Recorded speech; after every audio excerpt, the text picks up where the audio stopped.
Wow. Yeah, we That's got crazy. engaged, and then 3 weeks later, I got married. Wait, when did you? what? What? Hey, whoa. Wait, when did you guys get engaged? No, seriously, How many? slow down. How many? How many months in did you guys get engaged? I think like 6 months. Wait, so you moved from New York 4 months in, 2 months in here, you got engaged, and 3 weeks later you got married. Okay, that sounds crazy. Hey guys, welcome back to the show. I'm Mario. And I'm Peter. And we're Guys That Listen.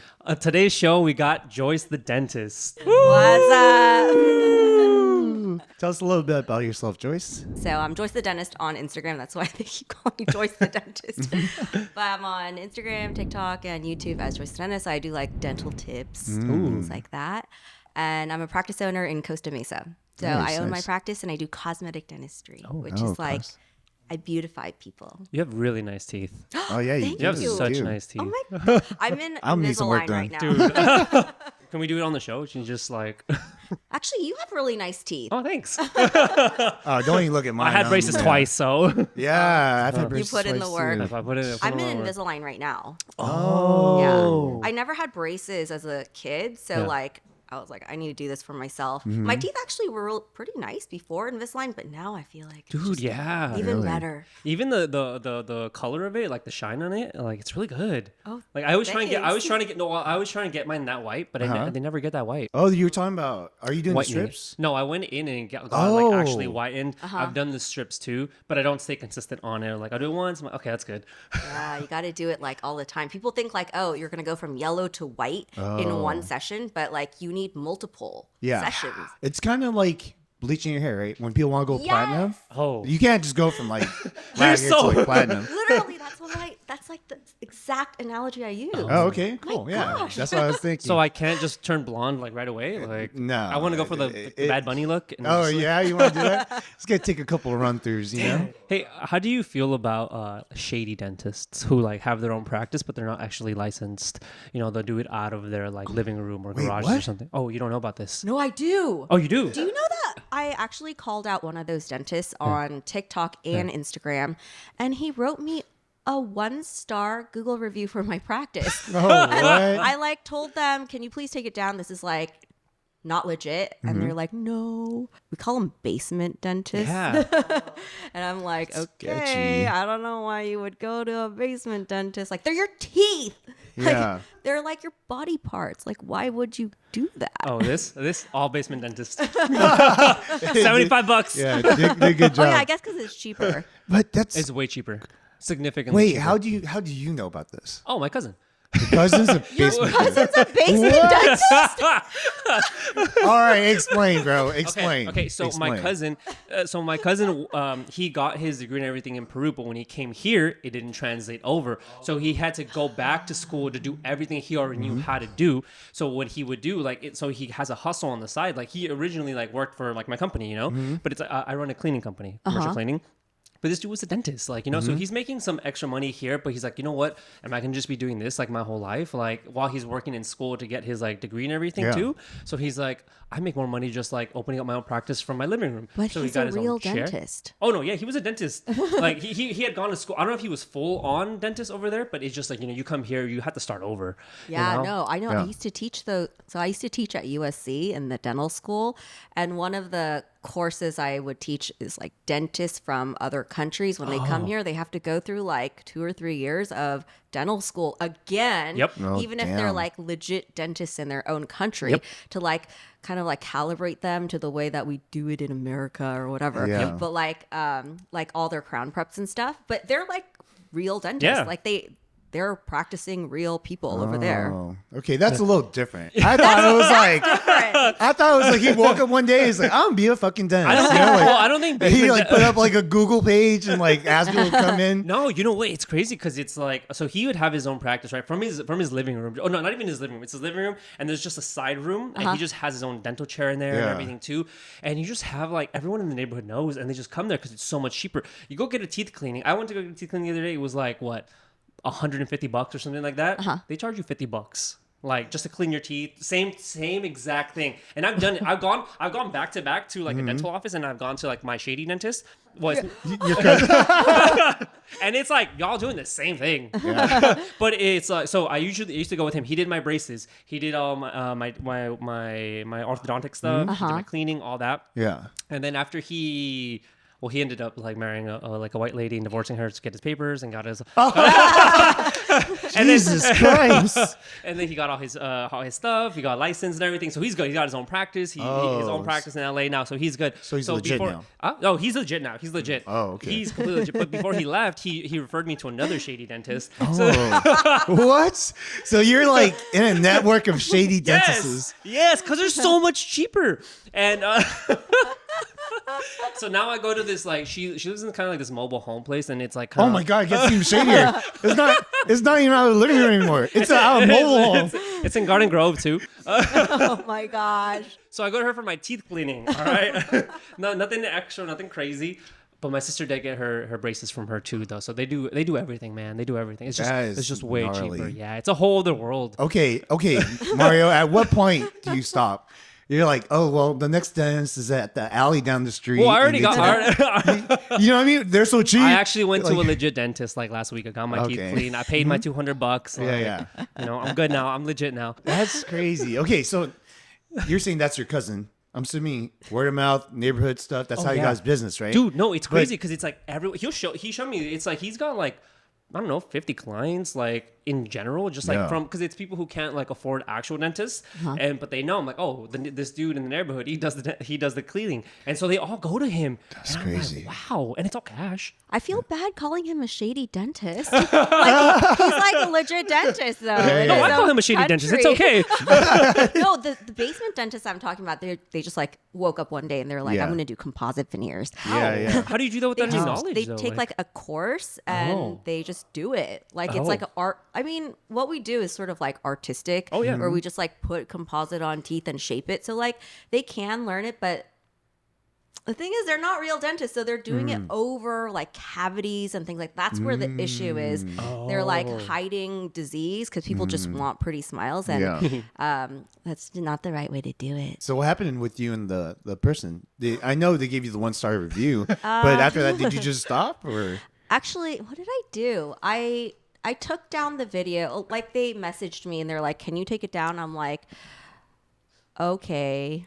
So I took it down, and I was like, there was part of me that was like, no, I want to keep this up, and then so people know all about the shady stuff you do. The but dark then side of dentistry. when they started the dark side, that's a solid video. I think that's something you should put out. I don't want to say any more about these people because they're gonna come for my business. Damn, that's crazy. They're like, you don't know where you're starting, Joyce. Like I really did want to get out there, like put a bunch of stories up about these types of people, but then at the end of the day I was like, this is not like a war that I want to be a part of. Like I have so much going on in life. I don't need to like make this my like battle. Yeah. You're not trying to be some kind of justice warrior, right? Yeah. So you're gonna let the shady dentist win? Yeah. my God. The shady dentists are winning. Yeah, that's crazy. It's weird now, right? Because like you're a public figure, pretty much. Like you're on TikTok, Instagram, YouTube. I guess. Yeah, and because You're like, I guess. but you're also a businesswoman. You own your own practice, and because of that, it's like you saying these things to these shady dentists, or pretty much anything bad, really could go back to your business. Yeah. So that's kind of tough because it's kind of like you want to do the right thing, but you can't because you got to make sure your business is running. Yeah, right? you gotta do the right thing for yourself first. Yeah, well, that's tough. I feel like that's a lot of conflict because I feel like maybe because I don't really care. I'm like, people can slander me all day. I don't give a shit. You know, I'll call people out just because like I'm like, hey, that's the right thing. You know, and like they can't do anything to any of my business because it has nothing to do with what I'm saying. You know what I mean? Like, especially we're talking about this. Do like, not go out to the feel good events. Yeah. Don't go out to my events. Yeah. Don't support my DJs and the music and stuff like that. Like, I feel like it does suck that you can't do that as like a dentist, also, you know, like a public figure, but like just as a person who wants to do something right. Like, because what happens in the horror stories when those things don't go right, you know, like with the shady dentist? I'm sure like things get pretty fucked up. Dude, well, so like they wrote the review. They're not taking it down. Yeah. And I took down the video, and it's not because like it's because mentally I like would think about, oh my God, this guy is so shady. He's probably on an airplane coming to kill me right now. So like I was mentally just like in this headspace. I was like, I don't want to put any more of my energy into this because like I have bigger things to worry about than this guy hopping on a plane to come kill me. Yeah. I mean, is there any other way you could go about it? You know what I mean? Like, can you just like report him? And not like make it like a video? I mean, what's that gonna do? You know, like you report him to the internet authorities, but he still come and kill you. Yeah. I mean, Exactly. all right. I'm still dead. And I feel like, you know, as maybe this is me being sexist, but like as a woman, you do have to take a little bit into consideration the danger side of things too. And just because, like, you know, what if he comes to her practice, or what if he comes and just does this? You know, like you're not protecting yourself 100%. You can easily find where she works. You know, Costa Mesa in. But you know, like it's it like is different. You take that into consideration. We're like, you know what? Is this worth it? Nah. Yeah, you see whose side Mario is on for sure. I'm on the side of defend him. safety. But okay, yeah, that makes sense. Okay, I'll agree with that then, because like, yeah, I always just think about those situations. Like I had a situation where I got into like a physical altercation with this guy. Oh. And he like hit like 3 of my friends, 2 of them women. What? Yeah, and we were all bloodied up. He called us like all these names, and like we got in like a big fight. And then the cops came and like arrested him. And so this guy's black, right? When me and my friend put him down on the ground, this car was driving by, and he was like, "Hey, help me! They're killing me because I'm black." And then I'm like, "No, what the fuck? I'm not." You hit 2 of my friends. That's the reason why you're on the ground, you know. So then the car like stops and is like, "Get off of him! Stop being racist! Just because he's black, you Asian people are like targeting black." I'm like, "Oh my God!" You know, like completely not the right story at all. And people believe him right away. You know, it was crazy. So they handcuffed him, put him in the back of the car. And the reason why I did that is because we were all bloody and he wasn't, right? So while we were waiting, this homeless guy comes out, and his face is completely like battered. And I'm like, "Whoa, what the hell?" And he's like, "That guy beat me up in my sleep." So this guy was going around like beating people up. Yeah, it was crazy. So when I got the phone call, they're like, "Oh, do you guys want to file like a lawsuit against this guy?" I was like, "Fuck yeah, I do." You know, hell yeah. So, you know, the court date happened, and none of my friends testified. They were like, "I don't want to go to court. I don't want to say anything." I'm like, "Dude, this guy's going to get off free. You know? This guy's like in danger, like could be hurting people." Yeah. So I went, and then I was like, I'm going to speak up. So I go, and then they're calling up all these people, and I'm like, what the fuck? Like, this is not my case. So I go up to like the lawyer. I'm like, "Hey, do you know what's going on with this case?" Like I had the paperwork. He's like, "Oh, it got dismissed." I'm like, "Why didn't you let me know?" They're like, "Well, we couldn't gather enough like evidence against him, so we dismissed it." I'm like, "You dismissed it without even letting me know I went to fucking like court for no reason."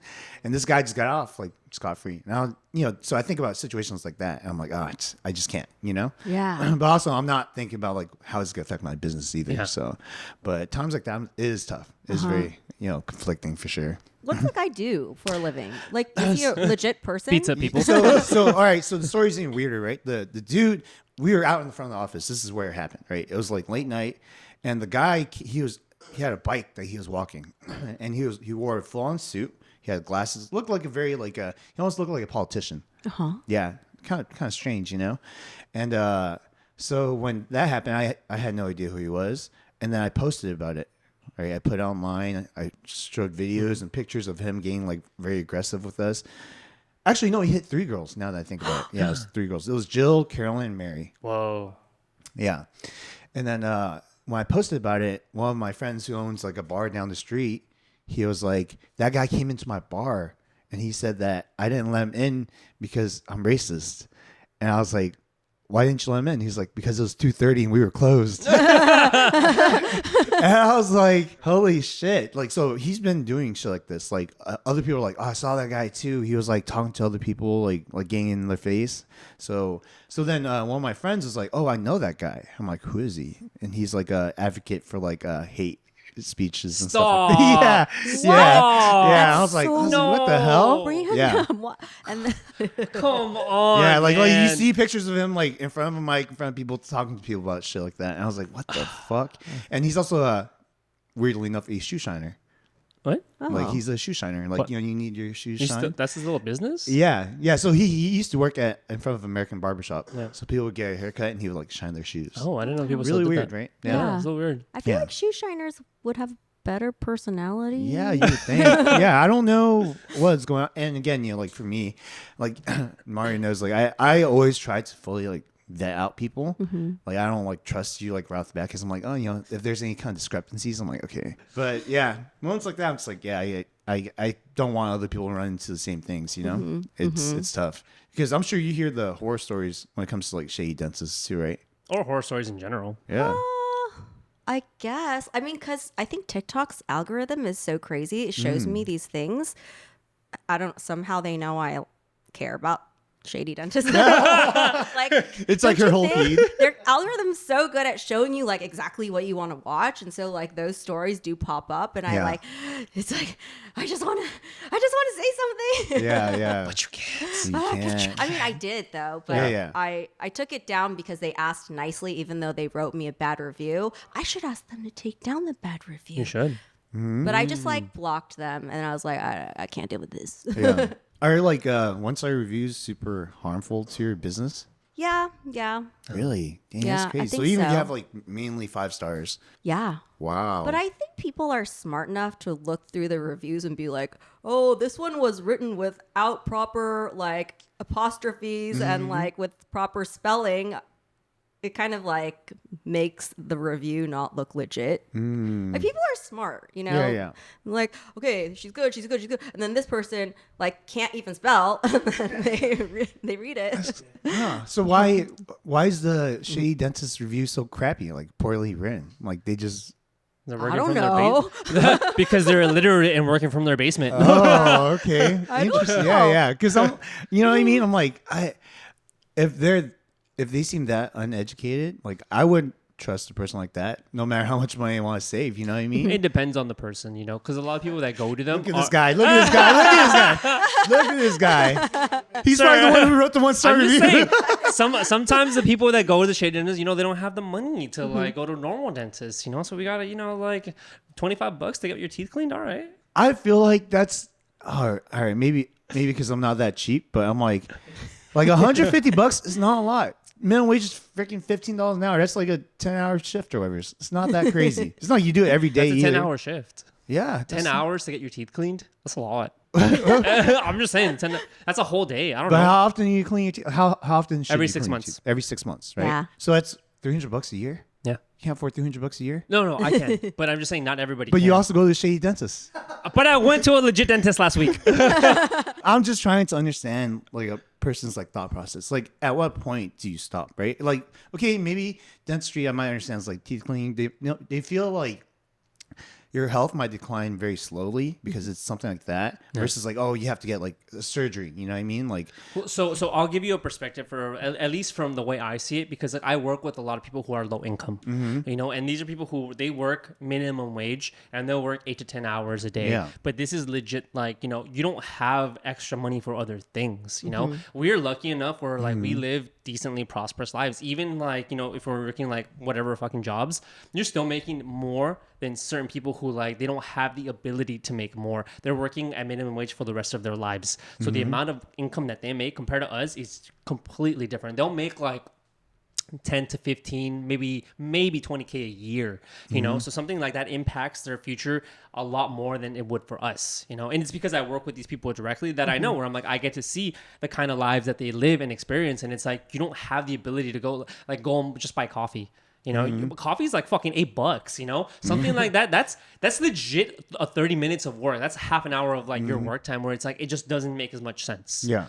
But that's been my own that's been my own perspective on it, where I've seen these people and I'm like, yeah, I get it. I get why you do this. I get why you can't splurge and like spend on this. You can't go buy coffee. You can't go eat somewhere nice. You can't just go out on all the weekends because you have to save up for your future or for your kids. Because a lot of people are very like, they're usually minorities. They're usually sometimes illegal, and they usually have kids too. So it's like the kids aren't working, but there's still like a money sink. So you have to spend money on them. So it's like you don't have the ability to spend just on this and on that. 150 on teeth cleaning is a lot. Yeah, no, I get that's a lot. It's I think when it comes to my health, it's a little different than buying like a cup of coffee. You know what I mean? A cup of coffee, I could be like, whatever. I don't have to drink coffee. Well, that's what I'm saying. I could skip the coffee, but it's like there's a difference in coffee and like getting your teeth fixed or clean. Yeah. You know what I mean? It's a matter of your health, right?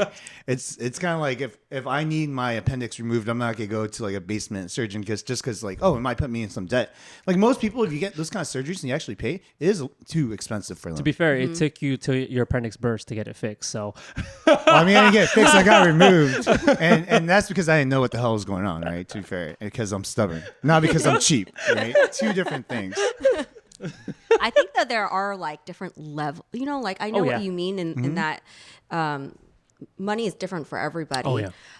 There are different levels of practices. Like, for example, my practice has 2 chairs. So every person that comes in, it's like more of a boutique style practice. I don't think they would be coming to my practice because it's a little bit more expensive. Oh, yeah. Because it's like the time that I spend. But like I did residency in the Bronx in a hospital. They have programs and stuff where people can get their teeth cleaned or like on the cheap. So like for dentists that are like just getting started or hygiene school, they always need patients, and there's like ways to get your teeth cleaned. No, I like that. Wait, so you said you were in New York for a while, right?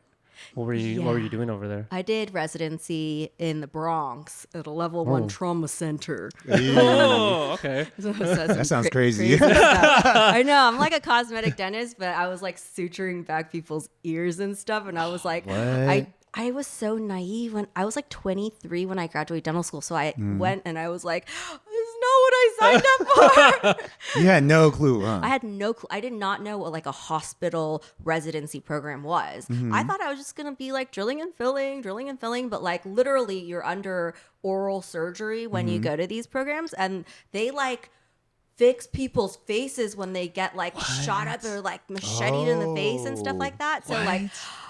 Yeah, it was very eye-opening. What's like the craziest like thing you had to like fix or suture? It was probably the ear. Yeah, the ear. It was like July 4th is probably the worst day to get in any sort of accident where you have to go to the hospital because all the residents are brand new. So it's like notoriously known in the hospital, like don't go to the hospital on July 4th. And then plus people are drunk and doing fireworks and stuff like that. But anyways, it was that night and this woman came in and she had gotten like attacked by dogs and they just like ripped up her ear. But like the story behind it, I think, was that she got like kidnapped or something, and then the dogs kidnapped her by people, and then like they tortured her with the dogs, and then they raped her and stuff like that. And so like that was probably the craziest thing. It was very eye opening. I was like, oh my god. What is this? I'm just like I'm a dentist. Yeah. Like oh my god, this is crazy. Yeah. So what did you have to do for her? I sutured back the ear. But that's not a tooth. I know. Yeah. So how does that become your job? I don't know. Like I just put the pieces back, and then we know how to suture because we do it inside the mouth, and then. I would say that people usually think dentists are pretty good at suturing because we do like small areas, so like very precise work. So I think my sutures were pretty good. Oh no, I don't. I don't doubt that at all. I don't suture anything anymore. No surgery. I was like, wow, why does that fall on you in the first place? And I don't know, man. That's intense. Dang. So did you like your time in New York? Yeah. It was I great. liked my time in New York, but like.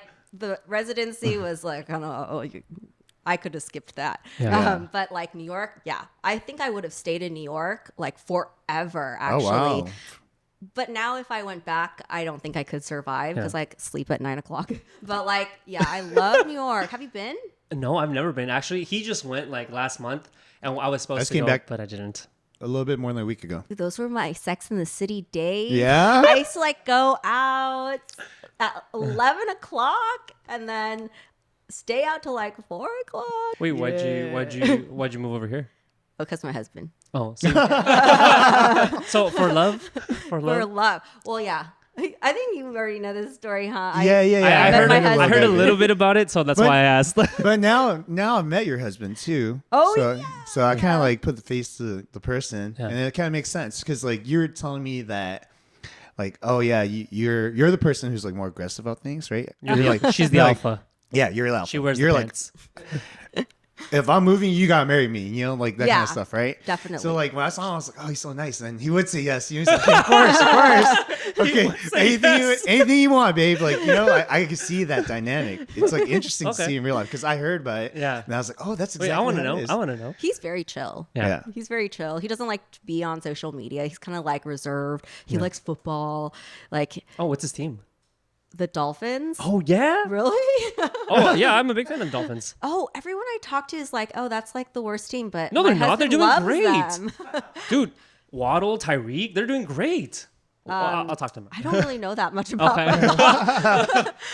Sorry, keep going. I just let him do his thing. But yeah, I'm like a Korean woman, you know, like I'm very direct. Like I moved here from New York for him. So like as soon as we touched down, I'm like, You said you're Korean, so we do drink a lot. Like me and my husband, we drink a lot. Yeah. Like that's like one of our favorite pastimes is just drinking at night together and Yeah. just like talking and spending time. But yeah, I moved here for him, and then the countdown started. I was like, you got to marry me now. Because like if a woman moves, like I was a Yeah. working woman. I quit my job and everything and I moved here for him. If a woman does that, like it's not for free. So how long were you guys together before you guys moved when you were in New York? Probably like 4 to 6 months. Ma'am. But you knew it was like there was like potential to be married, like what? Yeah. Well, you never know what will happen. You never but know, like yeah. you gotta like make your intention very, very, put it out there. Otherwise, my husband's not like the best at reading the room or the Yeah. situation. Like he would, and men, they drag it out forever if you let them. But you cannot let them. Yeah. It's So I'm 100% like, true. Mister, you're getting me. Oh, I even like looked up the ring. I was like, you're gonna get me this specific ring. Wow. I think that's the key. Is like you have to give them instructions. I actually really like that. Otherwise, like he's gonna fumble. Like, oh, I don't know what kind of ring to get her. Yeah. And blah, Yeah. blah. Like you just give him. This is the ring. This is the size. You go get it. Yeah. Then he'll do it. No, that's awesome. I think that's great. Yeah, me because too. A lot of guys are not the best at reading the room sometimes. You know what I mean? Well, but I think it's the direct intention too, Yeah, where of it's like course. you're so. I'm assuming you're very honest about it. You're very direct. You're like, hey, this is what I want. This is what I'm looking for. I want this, this, and this. If we're doing this, then I'm moving with you. If I'm moving with you, you're marrying me. If I'm marrying you, then you're giving me a baby within Yeah, like yeah. this amount of time. Like I assume it's like that. Yeah. see, but the usual way it's the Korean women women. usually do it though is like they don't tell you. They kind of like plant like little hints here Yeah. and there, right? And hopefully you'll get it. But most of the hints are usually not good either, So it's kind of like, wait, you wanted me to do what? How would I know that? Oh, well, we watched this commercial with the ring on it. I said, that's a nice ring. Well, that doesn't tell me that you want to get married. You know what I mean? Like, what the heck?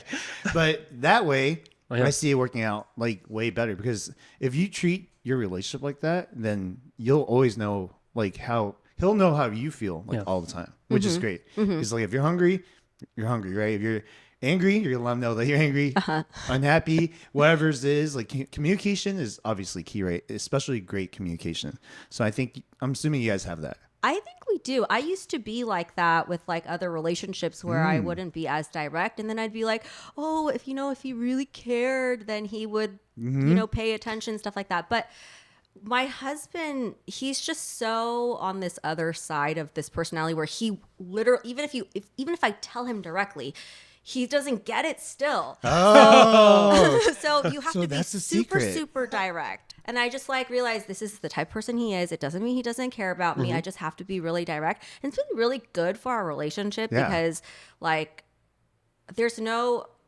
I think being passive aggressive is like such a drain on a relationship. Yeah. Like if you've ever been in a relationship like that, like it's just, Definitely. it like is so heavy and it's just kind of like a disease in a relationship and it just festers. Yeah. Would you say you've always looked for men who are more, what is the right word?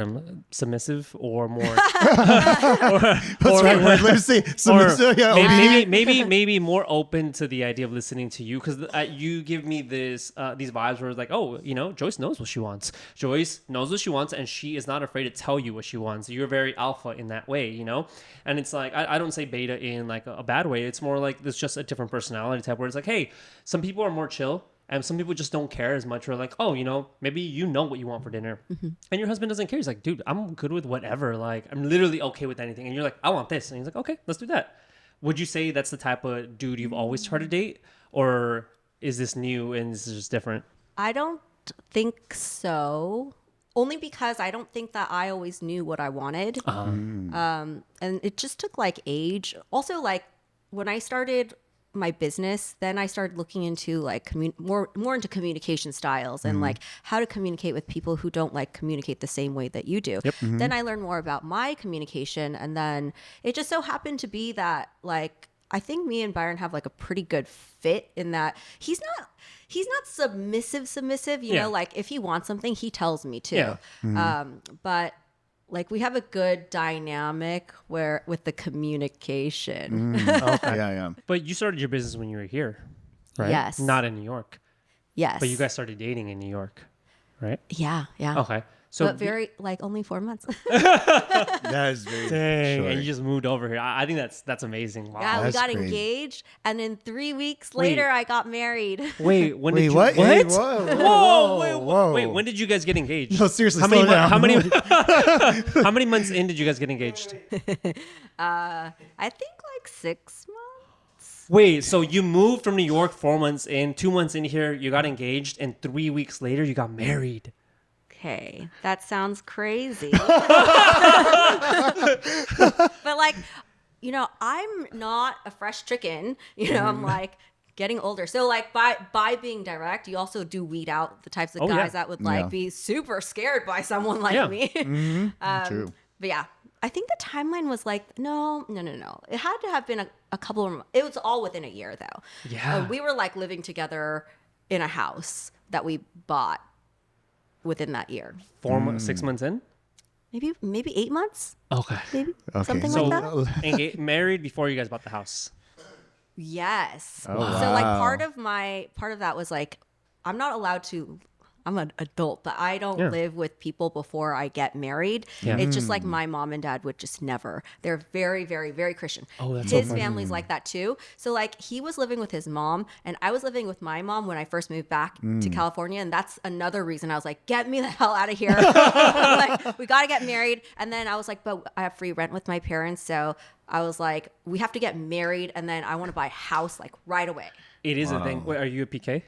Huh? PK? No, Oh, no, okay. no, yeah. What's that? That's a preacher's Kid.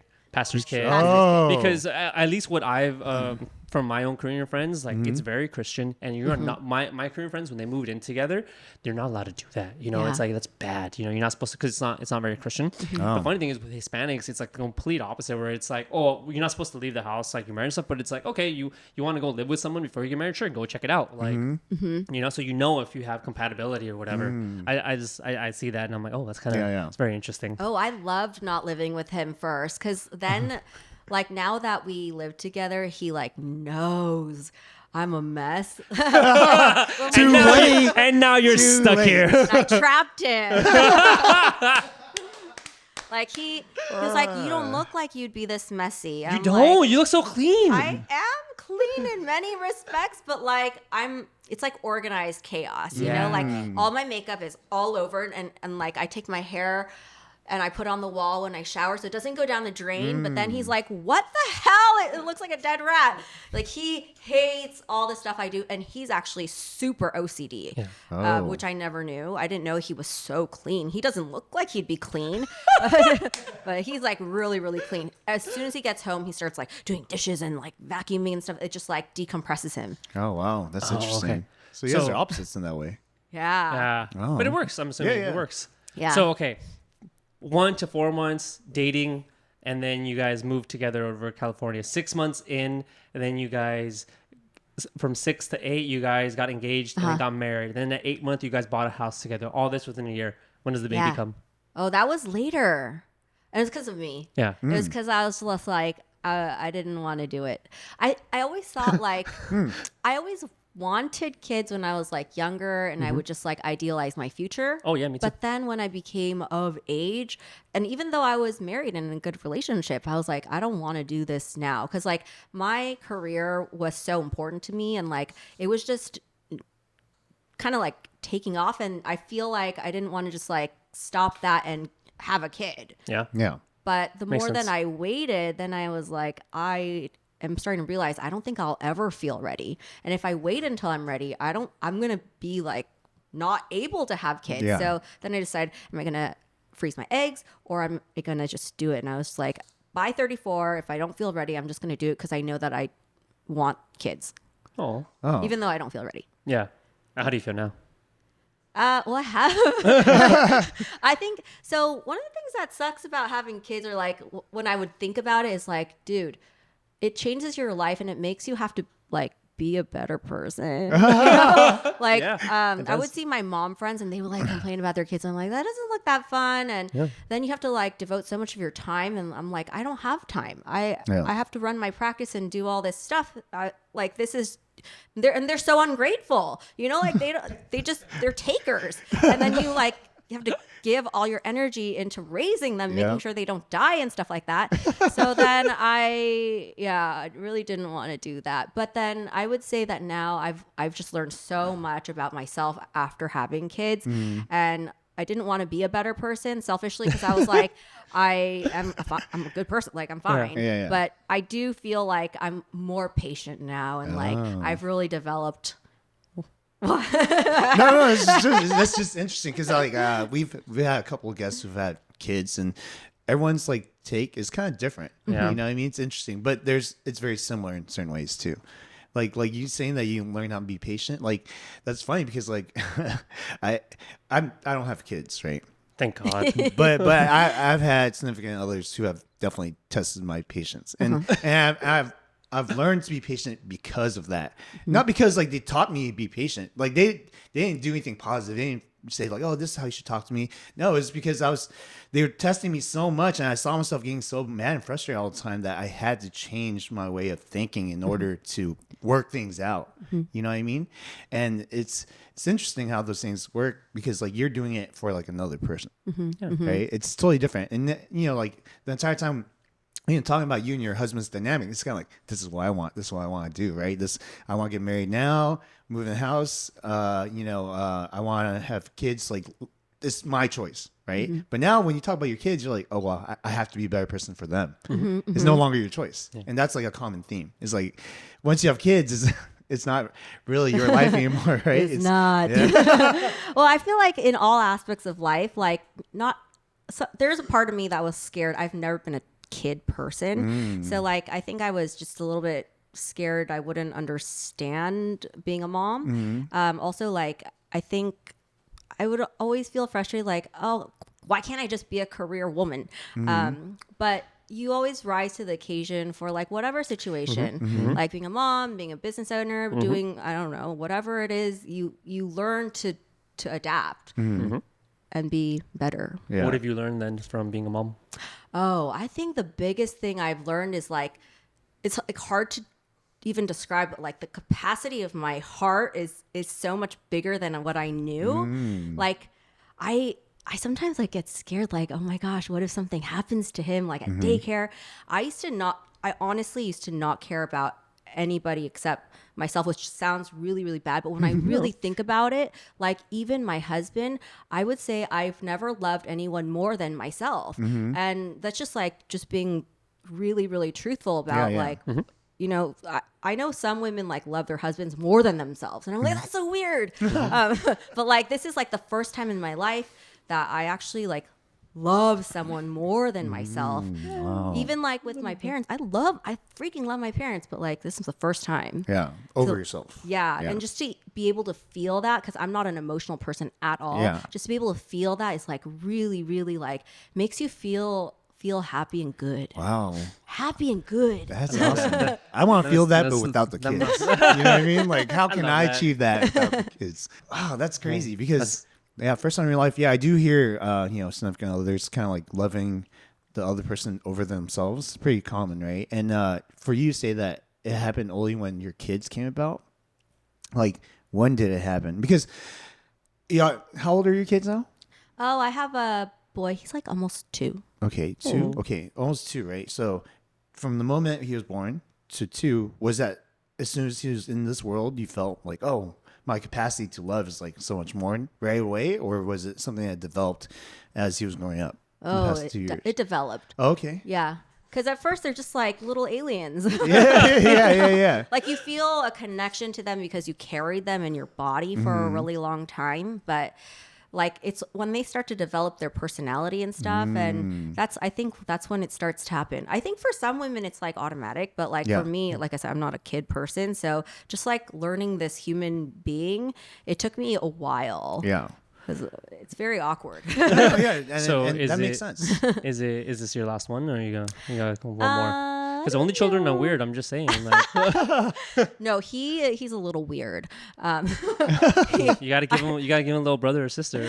I think he's a little weird, so I think we are gonna try. We did try. I lost that baby, but I think in January maybe, and then I know that it's worth it now looking at him at the end, but like the whole process of getting pregnant and then going on maternity leave and then like those months after where they're a newborn, like I'm always telling Byron, like, dude, why do I have to do this? You know, like, why can't I just like focus on my business and just like be that person? Like, why do I always have to interrupt everything I'm doing for this kid? But then I see Preston and I'm like, okay, it's worth it. Oh. You know? So do you feel like it's worth it because it's him, like your kid's the way he is? You know, because some people it's like unconditional, right? Where it's like, he's my kid, automatically I'm going to love him, right? And personally for me, I don't think like that. I don't have a kid, but if I have a kid where like, if you're like a little shit, I'm going to be like, fuck, I do not love you. Peter! Yeah, I'm just being honest. Because I'm like that with my family. You know, I have an uncle I do not like at all. And I tell him, I'm like, yo, I don't fuck with you, really. Because like, you're not a good person, right? You just like, you're not nice to anyone. You're selfish. You're not a good person. I don't even try to say hi to him. Like, I'm like, my life is better without you in it. You know what I mean? But like a kid, obviously you choose to bring this kid in the world, right? It's your choice, not their choice. So like, I'm sure there's a part of it where the love is unconditional, but I feel like, you know, because you said his personality developed. And you're like, oh, that's what made me love him more, right? So I'm assuming it's because he has a good personality, not just because any kind of personality developed, right? He has an okay personality. Like, No. I honestly don't know. He listens to this one day. God damn, mom. Dude, he's been doing these tantrums because he's a little delayed in his speech. He has like a speech therapist and stuff, and he's possibly on the spectrum. So I don't know. He's like a little bit hard to communicate with. That's where the patience comes in, because it's not really like his fault, and I want to get him the help. But anyways, what was your question? He wants to know if you would like your kid if he had a weird personality, basically, or like a bad personality. Yeah, basically. like a bad personality. Like, is it that weird you one. love your kid because he's your kid, or is it because of the personality? Yeah, is it conditional or At unconditional? this age, I think it's because he just exists. Because I feel like this need to take care of him and love him, and he doesn't have like a, you know, like. I think intent is so important. So like when you become older and you start seeing people with like bad intentions, then that really rubs me the wrong way. But he's just a kid. Yeah. So like I love him for that. But one of the things that I'm actually really scared about when I think about it is like, you know how just like if he does become one of those bad people, like let's say, like, those people that shoot up schools and stuff like that. And then the mom, they interview the mom on TV and then she's like, I don't know what happened. Like, he's always such a good kid. Like, that's like one of my worst fears. Yeah. I'm like, I don't want that to be my kid. Dude, you want to know what mine is? I always imagine if I have a kid one day, he's going to become like a Dexter and like become like a serial killer. Oh, yeah, that's so scary. And then I'd be like, but Dexter kills bad guys. I know. That's the best kind of serial I know. killers. And then I'd be like, I have to help my kid, I support my kid regardless. Like, mine's unconditional love, dude. Like, holy crap, you support, I support you're Dexter. You're an unconditional lover, and you're not. No. He's very conditional. We talked about this the other day. He's like, I'm very conditional with my friendships too. Yeah, everything's conditional for me. Like, you gotta fulfill something for me. There has to be some kind of value brought. Like, if I don't even, it's not the bar is even like that high. It's kind of like I just gotta. The bar is very low. Yeah, it's very low for friends. It's like I just gotta enjoy your company or like just something that you do that's like allows me to have a better day. Like if you're funny, cool, awesome. I have a better day. If you're caring, awesome. Like that's all it takes. It doesn't take much. That's like as you've gotten older, you've leaned more into that? Or yes. always? I think I've always been like that, but as I got older, it became more like that because I have like a really like big circle, and outside of my circle, I have a lot of other networks, right? And as I got older, people started taking up more of my time, and I'm like, wow, I can't just hang out with you just cause. You know what I mean? Like before, it used to be like that, where it's like this person asked to hang out. I'm like, sure. I don't know why we would hang out. You know what I mean? Like you improve my life in any way. but now I'm like, I don't even allow that anymore. Now I'm like, all right, well, why would I hang out with you? It's like the dude who wanted to like play music earlier. I was like, I don't want to listen to music. You know what I mean? Like, I don't even know who you are. Like, but before I would allow that. Yes. Yeah, all the Peter time. has so many. He always has someone to hang out with, like every single day. You can go out every single day. There's always somebody there. I actually wanted to ask you then, because it's like you moved your whole life back here. So do you have like other people? Did you have to come here and make new friends? Did you start your whole life over here after you left New York? Oh, yeah, I guess so. Yeah. But I don't need friends. Oh, like I'm not like a friend whore collector. All those girls. He's a friend whore. Like girls when they go to Vegas, they're like, my girlfriends. Like I've never had a phase in my life where I'm like, these are my girls. Like that is just like so unnecessary for me. I would rather just be alone by myself with Byron, with my kid, with my mom and dad. Like that's like my close crew. Nobody like really penetrates that. Yeah. Like I have one best friend and then like we have like friends that we hang out with, but like I'm very, very selective about my time. I just don't have enough.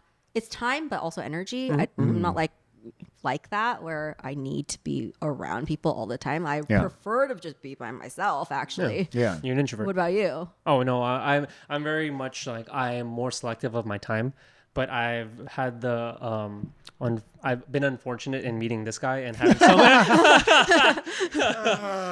I would say I'm very much like that, where it's like I spend a lot of time with my family. I spend a lot of time at home, just with like my close ones, and like that's what I love, like But I do have this other side of me where I have these group of friends where it's like I do love my friends, and I try and hang out when I can, but it is sparingly. Like it's maybe like once a week, maybe once every 2 weeks or something. I'm like, luckily we have so many friends.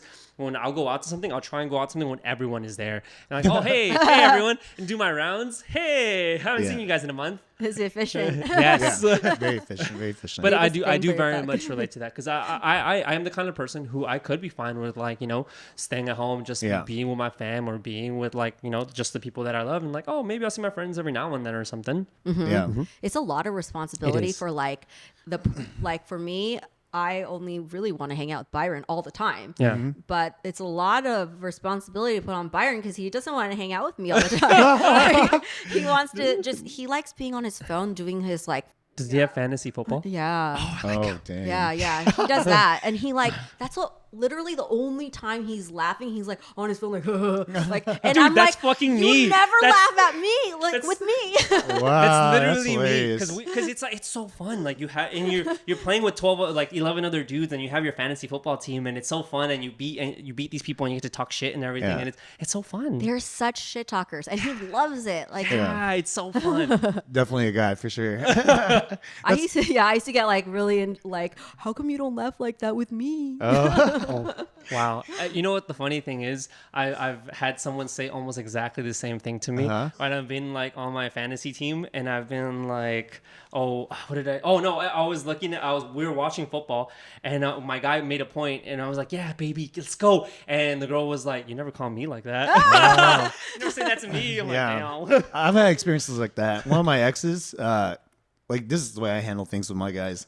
Like whenever I think of something like witty to like roast them about, I always like smile. I'm like, so I'll type it out, and she'll be like, "Who you texting? Who you talking to?" I'm like, "The guys." She's like, "You sure it's not some other hoe?" I'm like, "No, it's a guy. I swear." And then she'll see the phone, and I'm like, "Here," and she's like, "Wow. Why you make that like stupid face when you like texting him?" I'm like, because it's fucking hilarious. Like it's fun. You know what I mean? It's just the boys being the boys. But in the way that you said, like, oh, I don't have like, oh, the girls going out to Vegas. I'm assuming Byron has like the guys because he has fantasy and stuff, right? So Yeah. So how do you, You're like, yeah, unfortunately. yeah. So when he doesn't hang out with you, I'm assuming he also hangs out with his guys, right? No. Well, he was part of an Asian frat. Oh. So those are all his friends, Yeah. and now everybody has their families and stuff. So like literally, like it's hard to hang out with everyone because they have their own lives. When he has free time, every moment of free time, he tries to go out and golf. Oh, really? He's a big Korean. golfer. I was about to say that. Yeah, he's Okay. like, he goes to the driving range, like, and I used to be like, why can't you just not do that and like hang out with me all the time? But No, you need but that. he needs to decompress Yeah. and like he loves it so. I've never met anyone that loves doing that so much, and like I'm just like, okay, go, just go. Dang. So how do you guys deal with that in your kind of like love styles, right? He needs his time. He needs to decompress. You're like, I need Byron. Right? So how I'm assuming at one point it wasn't so smooth handling that, right? Like because I've had exes that are very like dependent on me. Like, oh, I want to see you all the time, every second. I'm like, I need to do my own things. And it caused a lot of issues. Because she was just like, oh, why do you always choose other people over me? I'm like, I spend plenty of time with you. Yeah. Just not every waking second. You know what I mean? Yeah. I can't do that. So like how did you guys communicate that with each other? Oh, You didn't have a choice. What do you mean? yeah, he didn't have No, but like Do you see her? He I did not. do, but it doesn't cause like issues. He knows that my love language is quality time, Yeah. like to the extreme where nothing else is even on the radar. Yeah. And so he does like, he knows, he Mm-hmm. tries. And I think we do spend enough time, like accessory time together where that's fulfilling enough for me. Like I've realized that that's kind of my problem is if I have to hang out with him all the time, I need like a hobby or something. Yeah. So, so even though like I would love to hang out with him all the time, but that's Yeah. why I started doing a lot of Instagramming. Oh. Because then I can physically still be in the same like space sometimes with him. Like we're both sitting on the couch, but he doesn't have to like talk Engage you. to me. Yeah. Which- I'm like on my phone, he's on his phone, and that sounds really unhealthy, but No, it's it actually doesn't. really No, it's healthy not. for us. I think it's really healthy. Sometimes it's like you're in a relationship, you've known each other for so long, and it's not like you run out of things to say, but maybe that day it's like, hey, like you don't need to engage each other constantly, but being in each other's presence, even just like, oh, we're just like touching or something, like, just your shoulder to shoulder, or even in the same room. It's enough sometimes, just on those days, because like you're with that person and you're doing your own thing, but it's still a form of quality time, I would say. I remember there's this thread on Reddit. It was like this waiter was like, what's the waiters of Reddit, what's the most awkward date you've ever seen? And some guy was like, oh, this couple, they were eating, they didn't even talk to each other, they just talked to the waiter, and they were quiet the entire time. And this girl chimed in, and she was like, actually, you know what? I don't think that means that they're in a bad relationship. It just means that that's just one of those days where they just want to be around each other, Yeah. but they don't have to talk. Like she was saying that she was in a relationship because for her, she was in a relationship for like 50 years. She's old, Oh. and she's like, oh, like some days, like I just want to be around the person. Like we don't have to talk. Always having to turn it on is tiring. It can And be sometimes- burnout. You know, it can constant be burnout. engagement is burnout. And like just being in each other's presence should be good enough if you really like care about the person. Yeah, it's interesting that you guys talk about this because I've always talked to people about relationships, just something I'm always curious about, like different kind of relationships. And I knew this couple, they're older couple in like their 60s. They live in 2 different places. Oh, Yeah, They have 2 different houses? 2 different houses. Oh. Except for the weekend, they spend time in the same place. And I was like, Whoa. yeah. And I was like, oh, how does that work? And funny enough, I just met someone else who's like that. he recently, definitely too. has another family. Yeah, I have no idea. But I asked him, I was like, oh, how does that work for your relationship? He's like, it's amazing. I'm like, how so? He's like, we miss each other so much during the week, but during the weekends when we get to catch up, it's like so refreshing every single time. We have so much to talk about. And it's like we want to spend every single moment with each other and we don't waste a second. But they don't have kids, right? I don't remember. I don't remember. I mean, I asking feel that. that would be very difficult if they had kids. Well, I mean, if they're Doesn't 60 make- something, their kids are probably like in the 40s, right? okay. So we're assuming. Yeah. Yeah. But the other one that I knew, they do have kids. Yeah. And they take turns with their kids, like when, except for on the weekends. But very similar situation. Like just 2 very busy people. And like when they get home, they get really tired and they can't even spend quality time with each other. So they said when they do, it's like just for them too. You got to find your style Yep. with, Yeah. with your partner. I think that's what it is. The other person just has to compliment you, you know, like, which is interesting because, you know, in your case, like you want to be a Byron, but then you're still making it work, even though he's like, he needs his own time too. Right. Like my other exes, we couldn't work because there was no other way around it. Like she wanted to be with me all the time. There was nothing that I could do, you know, like if I wasn't spending time, it was like, I'm going to work. So I can't come with you, you know, like, I'm going to go to the gym. Oh, I'll go to the gym with you. It was Sounds like me. you know, and that's fine to a certain degree, but it's like it gets to the point where it's like, okay, well, like my guy friends will be like, hey, can you like not bring her around? Like, because we want to just hang out with you, you know, like, and I'm like, dude, it's not that easy. It's not. Like, so we had a trip. It was Oh, the guys trip? the Mexico trip. So we had a trip, right, to Mexico, and it wasn't a guy's trip at first, but all the girls who were supposed to go on that trip, they all bailed, and she was the only girl left. And the guys were like, hey, let's make it a guy's trip. We'll pay for you to stay back. We'll pay for your ticket. We'll pay for you to stay back. And she was like, no, I have to go on this trip. And she was so adamant on the trip, it didn't even make sense. Because it was her birthday was like, I think like a month after the trip. And then she was like, but what if I want to celebrate my birthday? I can't go now because I have to go to Mexico with you. I'm like, why do you have to go to Mexico? And why can't you celebrate your birthday? She's like, okay, so I have to spend too much money on my birthday. I'm going to spend it in Mexico instead. I'm like, why don't you just not go to Mexico and do your birthday? She's like, because I have to be with you. And I'm like, that makes absolutely no sense. And then I told her, I was like, how about I pay for your stuff too? And then, you know, you don't have to worry about it. She's like, no, I need to go with you. Like, no matter what. And I was just like, okay, there's no working this out. You know what I mean? She was just, and she gets, She's like, I can relate. I've totally been that girl. yeah. So that's what I'm No, wondering. she's like, I'm still that girl. Yeah. See the thing is, but I'm seeing it work out for her. So Yeah. I'm wondering what's The difference is she's very open and honest about it. You know, she's very direct. She's like, this is what I want. This is what I need. This is how I feel. I assume. I'm totally assuming for you. Okay. You know, this is how I want things to go between us. Yeah. And if you can't do this, then you tell me, and then we'll have a discussion. Yeah. I mean, like, part of the problem is me. Yeah, but you know that you're the problem. That's the thing. You know that you're the problem, and you're willing to be like, hey, this is what I want. Yes, I know that maybe I'm being a little crazy, but this is what I want. Yeah. Oh, I think like once you accept that you're a little crazy, Yeah. it's so much easier. Yeah, Yeah. yeah. I feel like people don't want to admit that though. I know. Like everyone wants to seem so like normal and like chill. Like it's crazy. I know. So would you say you found your style already? Like the way he's talking about, like, you know, his exes and that they had their own style and never didn't work out. Would you say yours is good now? Like Byron understands, you understand, like you guys have a solid dynamic now, or is it like, do you guys still work on it? We are solid, but I think we're it doesn't feel like work. We don't really have problems per se, but we're probably always working on it and we just don't even realize it. I mean, because kids bring like so much of a different dynamic. Yep. And you have to like maneuver those things. I think if I were to, let's say that me and Byron divorce or something and I date someone else, I would also have to adjust myself a little bit for that too. Like not change myself. Obviously, I'm still going to be like the craziest person ever, but like I would have to find that like solid dynamic too. But like with Byron, I trust him like inherently, which like I've been cheated on before, and that's always a hard place to get to. But like when he's smiling on his phone, I know he's not like looking at hot he's girls. looking at his fantasy He's football. talking to boys. Like I know that I trust him. Like it's a good dynamic right now. See, I think that was the key word is trust. Yeah, trust is. I think like with my ex, it was like because she didn't trust me. So it was like, oh, you can't just go with the boys because I'm not there to know what you're doing. You know, so I think that's the difference. I think it was more she didn't trust you to take care of yourself rather than she didn't trust you to cheat. I don't take care of myself even when I'm I with know her. that's the problem.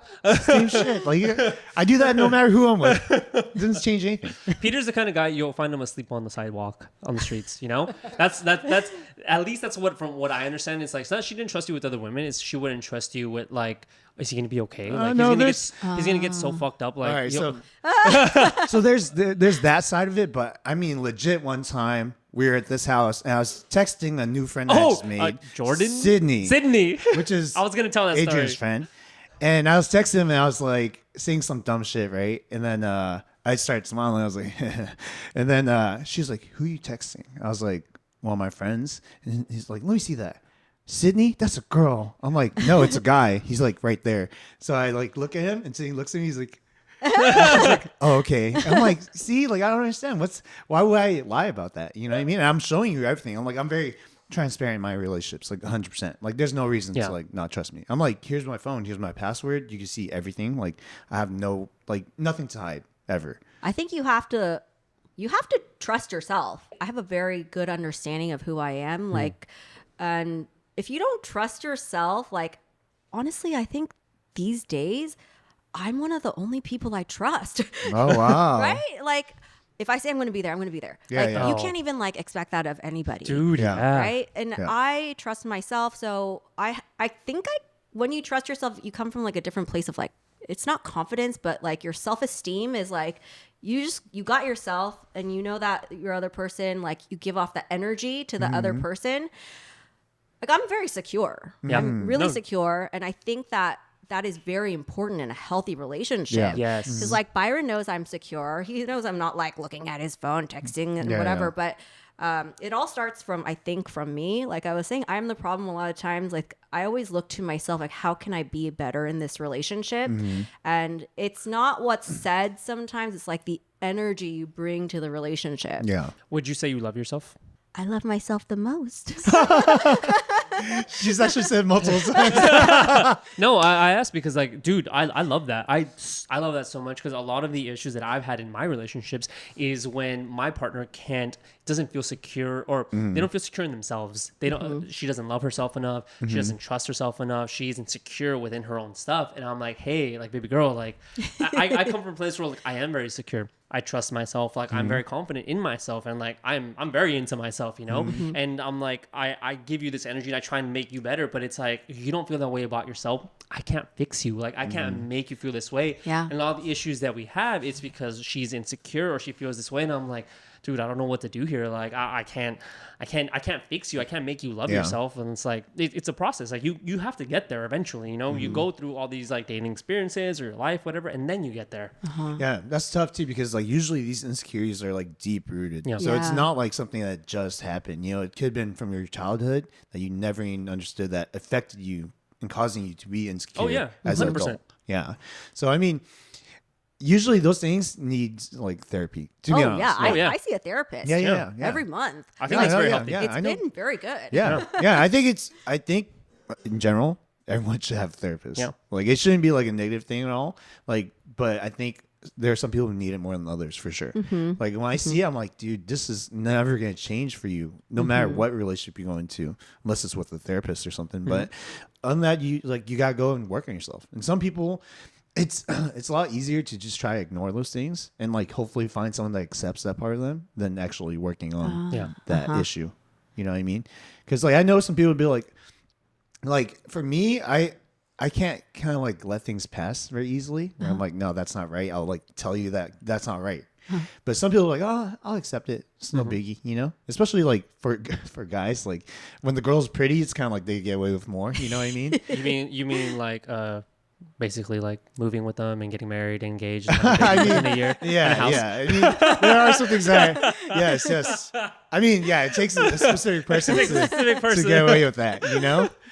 I definitely don't think anyone could do that. Like that's why when you hear a story, like, shout out to Joyce. Yeah, shout out to Joyce for being that special person. All right, Joyce, I'm kind of curious. So this whole thing with you and your husband unraveled in less than a year, like all the way into you guys from dating to getting married. What is your longest relationship prior? A year and a half. A year and a half. I get sick of people. Oh, okay. So what? How did that year and a half relationship like last to that point and end up with you not getting married? Oh, I don't know. Like, what was the difference between Yeah. your past relationships and Byron? Maybe I think it was just timing. I was like, my eggs are dying. I was gonna say. Because before I was like, I'm dating this guy. It's fun. I want him to propose in the most organic way and for it to be like a beautiful love story. But like, then you get to a point in your life where you're like, you just want it to happen and you're just going to make it happen. You're going to be the reason why it happens. Yeah. You're not allowing other people to have that control. Yeah, I'm not gonna leave it up to him because like he could string me on forever, and I would be like I would be the one at the detriment of waiting for him to like figure out if he loves me. So you're saying date Korean women whose eggs are about to die? That is the advice. Don't. If you want to get married. If you want to get married. Damn. I feel like Korean women were like tigers, like. Oh yeah, I know. Oh, yeah. Oh, he likes this. Yeah, you can tell Mario loves like that. Tell me what to do. Yeah. he needs someone to be more alpha than him. That's what he needs, I really for sure. do. I can see that. I'm like the opposite. We're like, I can't. It's like we're clashing too much, I can't clash with It's because like usually like, I'm so chill about everything where I'm like, Shut the fuck. But I mean, that's crazy because like timing. So a year and a half. How old were you when you were in that relationship? The other ones? Yeah. I'm a relationship girl where like I'll just monkey myself from one relationship to the other. I Until won't you get even married. like once one relationship is done, I'm going to the next one. Ah, nice. Always been like that. Always been like that. Wow, that's crazy. So when was your first relationship? Probably in like high school. So from then on, a year and a half was the longest. So you must have dated a decent amount. that's at least like 15 relationships. Well, there's like time in between where like, sometimes you like someone, they don't like you back. So then All the I time. did have like a phase where like periods of my life where it was like that. And so I wasn't in a relationship then. I was just pining. So how do you usually get into these relationships? Like where do you meet these guys? In school? I was like always in school. Okay. Yeah. So Makes sense. once Dentistry. I left school, then it was hard to meet guys. Yeah. Or I'm sure it's hard to meet people. I mean, Byron's a dentist too. Yeah. Like I'm like connected in the dental world. So once you know one dentist, you know every dentist. But like when you're in the working world, it's so much harder to meet people. Wait, you and Byron been together for how long? A year. 9 years? 9 9 years. years. Okay. Oh, this was a long time Or ago. that's how long our marriage was. Oh, you married Wait, for 9. your kid is 2, so you guys waited 7 years. Yeah, a long time. Whoa! For me, like you telling this story, it seems so fresh. I was like, oh, this happened like 2 years ago. Like this just happened.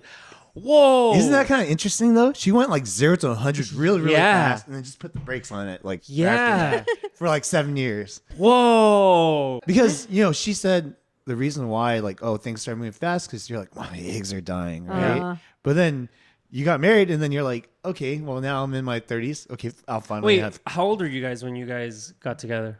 I don't know what's today minus 9. 2022? I think like also it wasn't just my eggs, but it was a financial decision because I wanted to buy a house, and like the more years you wait to buy a house, the more houses get expensive. Yep. Like wanted to just start my life, and like we you were talking about prenups. Like now looking back, I'm like, we should have gotten a prenup and done all this stuff. But like back then, like I was just like, let's do this. And then we have like joint finances.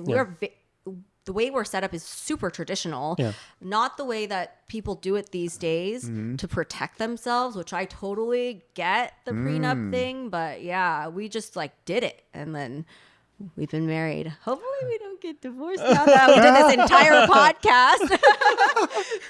Okay. You said you got married 3 weeks after you got engaged.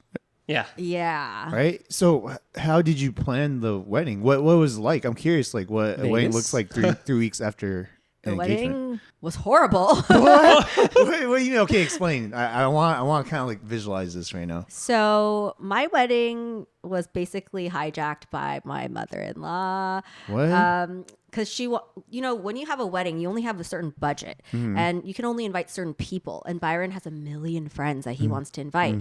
But his mom, like, she's a Korean mom. I totally get this now that I'm a mom now. Like, she wants to invite all of her church friends. Yeah. So basically it was like either her or his friends. So I honestly didn't care because I actually had a wedding before. Wait, what? To another guy but we weren't married. Say that again. I guess I should like Elaborate. explain that one. I was like, I'm so confused right now. What? So the guy I married before Byron. Wait, there was another marriage? Yeah. Oh, yeah. okay, go. So with that guy, I was not the same way I was with Byron. He wore a little bit more of the pants. Yeah. And then I got married to him. Like we had the whole wedding. And then after we got married, like the actual ceremony and everything, like we had moved in together because we were married now. But something happened with the marriage certificate. Like the pastor was his childhood pastor. He did not send the marriage certificate because the guy I married told him not to send the marriage certificate. So this is not an annulment or anything. We were not married, and my family paid for like an entire wedding. All my friends and stuff were there, and it just got canceled. And this is very, very confusing because like I was like, are we married? Are we not? Are we married? Are we not? And he was wishy-washy about it too, where like eventually I found out that he was like talking to other girls and he was on OkCupid and all this stuff. And like I was saying, While you're married? Yeah. But Holy well, we're technically not. It was a very confusing time. Yeah. Like I quit my jobs. Like I just went home to California because my mom and dad were like, get the fuck out of that relationship. Like there's something wrong.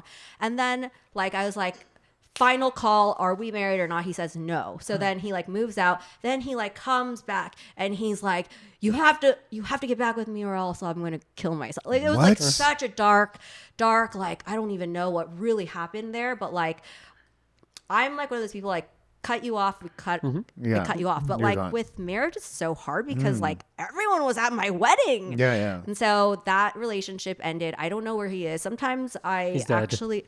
sometimes he's a dentist. Oh, he's a dentist too? Yes. And his like sister's a dentist and like So you have a type. I guess. I mean, I meet people in school and stuff. Yeah. So like, I don't know where he is. Sometimes I have like nightmares that like He's dead? He's like, like, cause I'm on social media. Like he follows me. He watches my life. Like, Oh, fuck. Cause it was like really dark and twisted. Yeah. Anyways, why did I start talking about him? Because you were talking about how your marriage before was different. And I was Yeah. like, Oh marriage yeah. So before? I had the before. wedding. I had the wedding already. Yeah. Wait, how And- many weddings have you had? Just to clear it up. Just- Okay. Okay, Making sure. just wanted to make sure. So I had that wedding and like it was an okay wedding. It wasn't. But you got to invite your friends to that one, your Yes. family. But the one with Byron, it was his mom's church friends because she's That's Korean. why I was like, Byron, I've already had a wedding. Like, Yeah. this is not the happiest day of my life. I already Yeah. know how it goes. So you can have the wedding the way you want. I was like, you the way decide. you dreamed about it. Yeah. And As he a little chose boy. his mom. Oh, okay. Dang. And anyways, this was like a whatever wedding. Like it was Sunday lunchtime, no alcohol wedding, which was like What? Oh, Christian. yeah. Mm. And, Yeah. but like also it was just like for finances. And Yeah. if I were to have a wedding now, alcohol is the number one thing that you need at a wedding for it to be fun. I mean, I know a lot of people are sober and stuff like that, but like for me, we're Korean, like we drink. Yes. So we had a weird wedding. Can you invite us to your 10-year anniversary wedding when you guys redo that?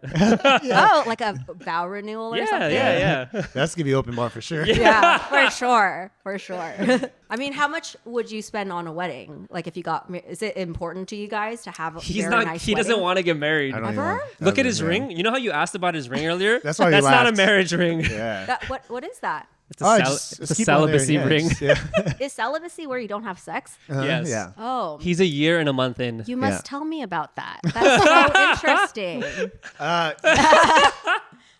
So, like, usually when I get out of like relationships, I got a relationship like a year and a month ago, and I usually want time to myself. So the opposite of you, right? I'm like, I don't want to talk to anyone. Like, I don't want to date anyone.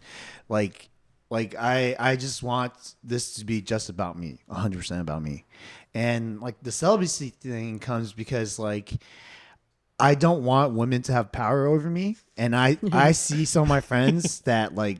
Damn, I'm like, you're so fucking stupid, bro. Like, what are you doing? This girl is just like playing with you, you know? And I never want that feeling. So like, I don't want sex to be a thing that controls me like that. Yeah. So only when I'm ready, like for myself, I'm like, okay, I've done better, because every time I get out of a relationship, I try to improve on myself. I mean, I try to during the relationship too, but your time is kind of split up, right? So that way, if I meet someone else, it's gonna be someone who's gonna be a better fit for me than the last person, because I've gotten to know myself better, worked with myself. Some time has passed, and then that way I get a more quality relationship. And I feel like it's been working. It's kind of like moving up, which sucks for all my exes, because that just means that every time I'm done with you, then that means that I'm upgraded myself. It's not bad. Yeah, That's it's not good. bad. Yeah, That's as you good. should, That's what right? you're supposed to do. That's I what want you're to downgrade. I'm so. sure they're happy for you to. Yeah, see well, that. I don't know. They are. Yeah, are they? They are. Yeah. They've told me. Yeah, I hope so. Like I'm at, and most of my exes are the opposite. Like they need to be in relationships, and I'm like, I want them to find a person that could accept them. But sometimes I think in my head, I'm like, but there are some things where it's like you kind of do need to work on yourself, And I hope that they have enough time to do that, instead of just kind of like trying to find someone that will accept you for like something that is like really deeply rooted in your past that you should kind of like figure out. So it's tough, because I can't be there for them and tell them like, yo, maybe you should take a look into like therapy or do this or that, because I'm not in their lives anymore. So I just kind of like stay away, and hopefully the next person like helps them figure that out. So the ring, if you were to get in a relationship, then you're still gonna be celibate, or like, is this until marriage? No. So the other story. So the other story to that is like before I've tried this, I used to call it like celibacy of whatever year it is. So I started in 2016. Celibacy right? 2016. Yeah. Celibacy 2016. And like every time I've done it, I've like failed. So this year's the first year that I've and what's funny is like when I don't try to do it, then I'm like involuntarily like celibate, because like I'm like, oh, I'm not celibate anymore, but it's weird. Nothing comes of it. But when I am celibate, it's kind of like, where are all these girls coming from? Like, what the heck is going on? This year's the first year where I got through it and like didn't break. Are you like a really sexual person? Like, you have a hard time with that? A hard time. Hey, I've just made some bad decisions when I was younger.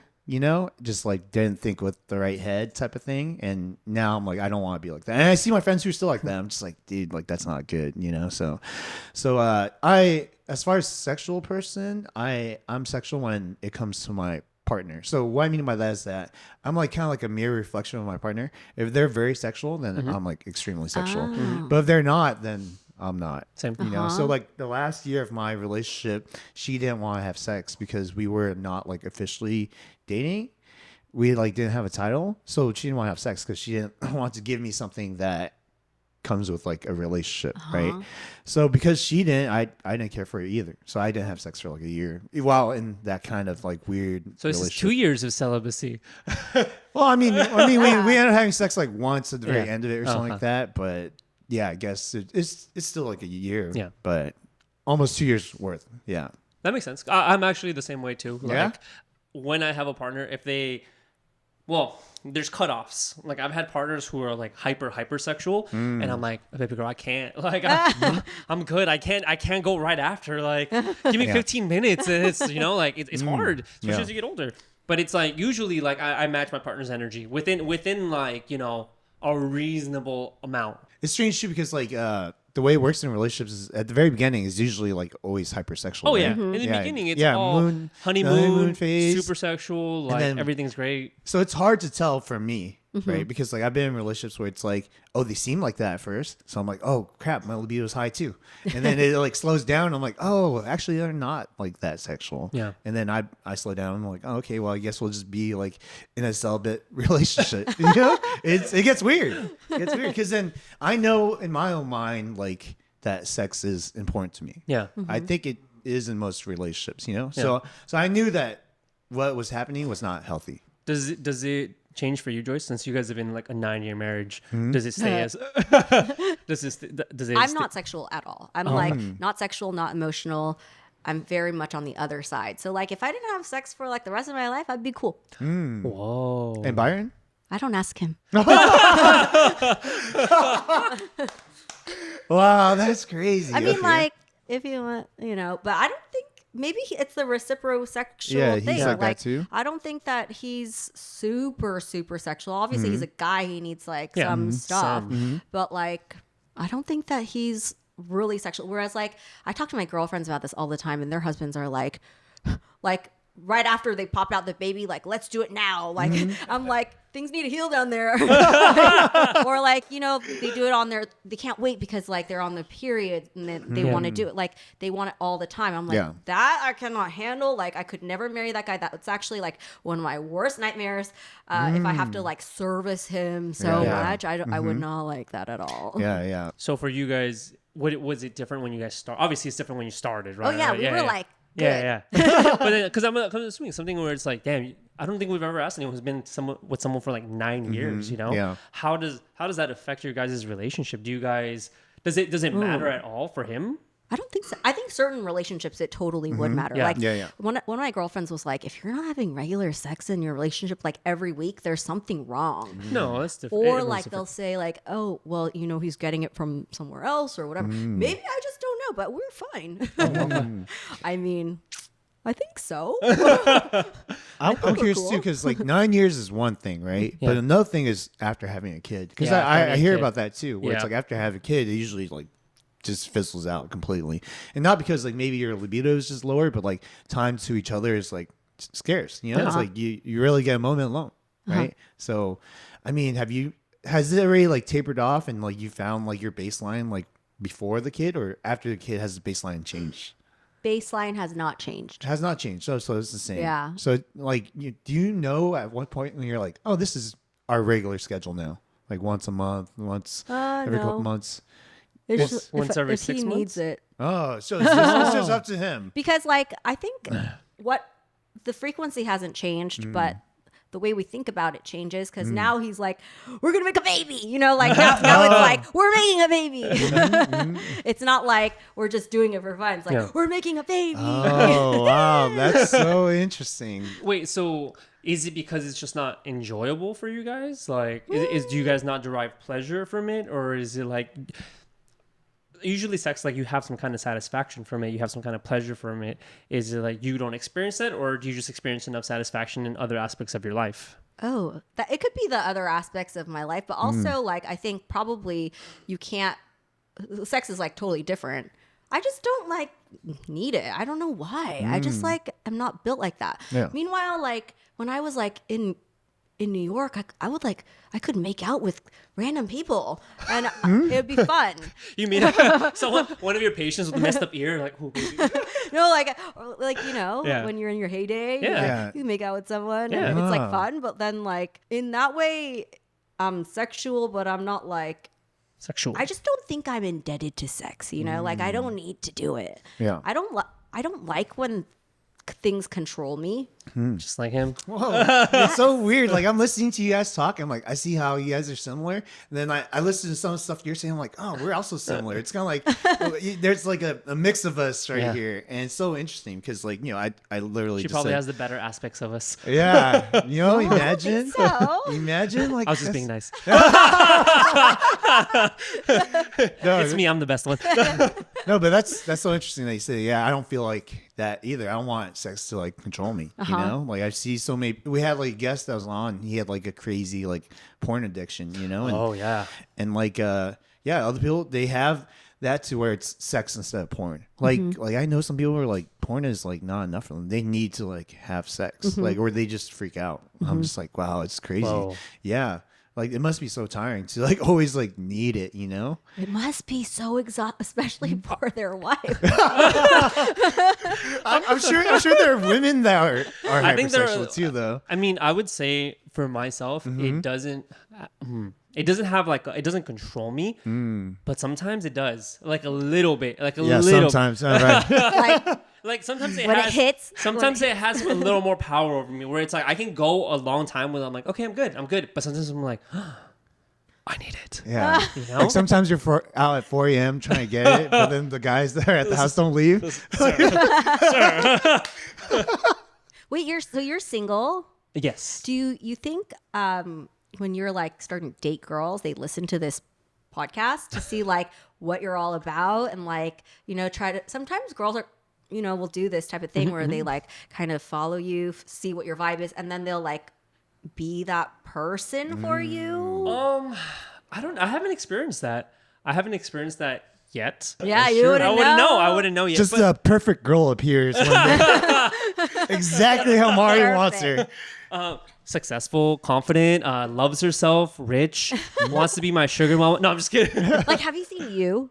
I've seen the first season. It's like he's a stalker and he yeah. like just watches what they do and then he learns about them and then he's like the perfect mate for them. Yeah. I mean, if they're perfect for me, I'm not gonna fight it. Please do. Even if they're not authentic. I mean, I feel like I could tell if they're authentic or not. Can you? I feel like I have a pretty good gut, like a pretty good what do you call it? Intuition. Intuition. I think, so far it hasn't led me wrong.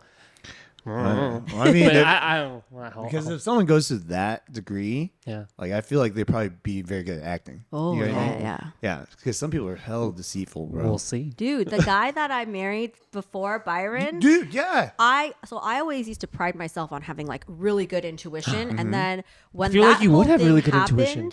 I think I do, but like when that happened, I was like, do I? I was like, do I know anything in the world right now? Like, Yeah, you 'cause question everything, right? you trust your intuition. That's part of like, trusting yourself is like you trust your intuition, and if something goes wrong, you're like, everything, your whole world's just like, what the fuck? Wait, how long did that last? That whole marriage and everything? I dated him for like a year and a half. The non-marriage, I don't know. That was like a couple of months, like maybe a month or two of us trying to figure out, because like I was saying, it was very like, what's going on? Like This was in New York? that was in New York. Oh, okay. Wow. Yeah, and then right after that, I met Byron, and actually, weirdly, his best friend was one of Byron's best friends. So like they know each other because they both went to the same like dental school. His best friend is one of Byron's best friends? Yeah, So they share a best friend. Wow. that best friend, she's a girl. Yeah. I actually like. I feel kind of bad about this, but I told Byron, you got to cut her out. Like, I cannot have her. Like, she's just a reminder for me. But I mean, you're Like- not wrong. Oh, thanks. I felt really bad because, like, you know what? They're good friends, and there's nothing. It has nothing to do with me. Yeah. But like in a way, it did. So I was like, I don't want anything that we do for you to talk to her about it, and then it gets back to him because like I have this paranoia about him. Yeah. Because he's so weird. He's so weird. Like, well, a normal person does what he does. So I'm like, I wouldn't put it above him. But also, like, if this person like fake married you, and that was his best friend, and I'm sure she knew, like, oh, She knew the whole thing. that's kind of fucked up. Like, you can't, you wouldn't want your new husband to associate with someone like that. How Byron can they not? actually knew about me before What? we even met in real life because of her. She's not a bad person or anything Yeah, like that. yeah, like yeah. I know she just got caught in the middle of something Yeah. really Yeah, yeah. fucked up. Yeah. That's crazy. Nuts. It's crazy. Wait, Wow. how old were you when you married that guy? I don't know. I think I was like right on track with my dream timeline. Oh. Maybe like 25, 26, something like Okay. that. Mm. Part of me is like, maybe I forced him to marry me like I did with Byron. Like Yeah. Byron, I forced him to marry me for sure. 100%. But like, I was like, you think back and you're like, did I do that? Because I don't think that I was like that with him. I think Yeah. he wore a lot of the pants. And what he tells people is he tells people that he was forced to marry me. I don't think he means I forced him. I No, think but maybe his family Yeah. forced him to marry. I Because see like that a lot. he got the ring from he got the money from his sisters. And then also maybe I just made it too easy because I was like, yes, I'm going to marry you. And then I like did the wedding and my family paid for the wedding. In fact, yeah. He didn't pay us back for the wedding. And then Definitely owes you. he took some of that money that his parents put money into the wedding too, but he took that money and paid off his fucking student loans. Holy shit. That's so shady. That's when I Holy- started being That's like, actually there's shady. something wrong here. Like Yeah. you would think that these are all big signals, like something's yeah. wrong. But that's when I was like, there's something wrong. Wow. So before that whole like wedding collapse, like you didn't notice any red flags?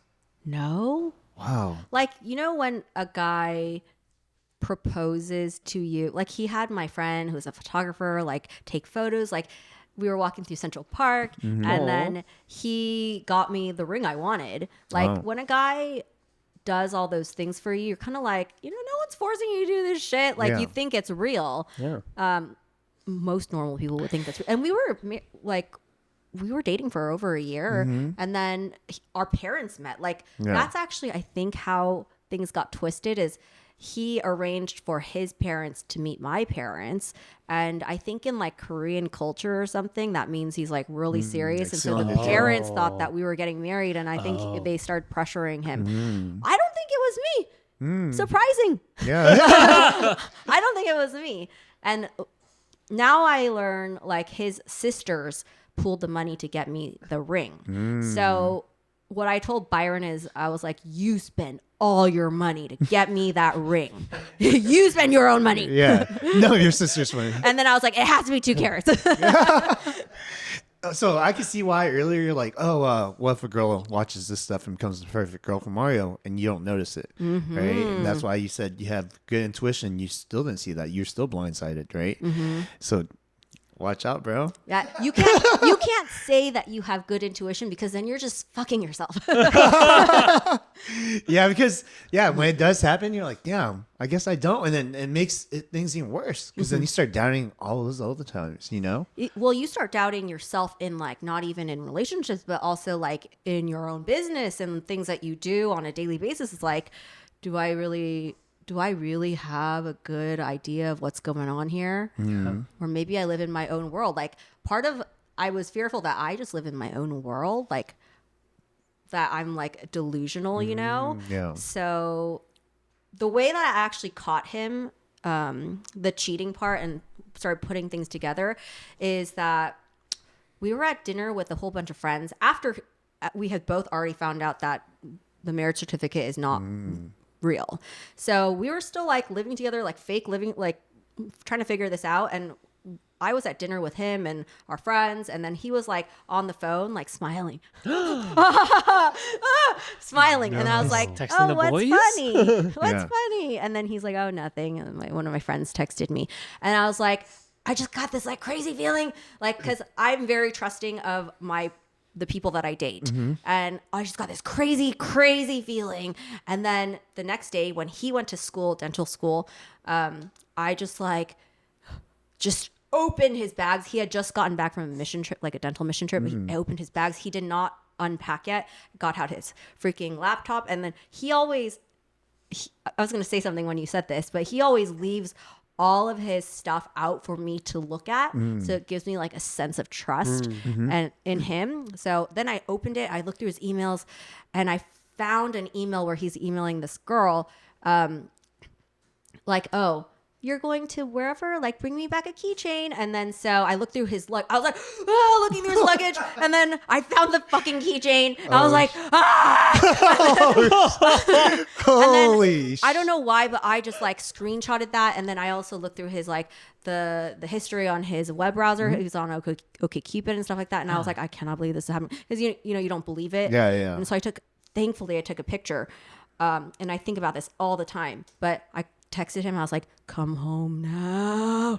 And then so he came home, and he's like chill. I think he knew he was like in trouble, but because I never told him to come home. Yeah. But he was chill, and he was like, what's up? And I was like, I threw the keychain at him. I was like, what the fuck is this?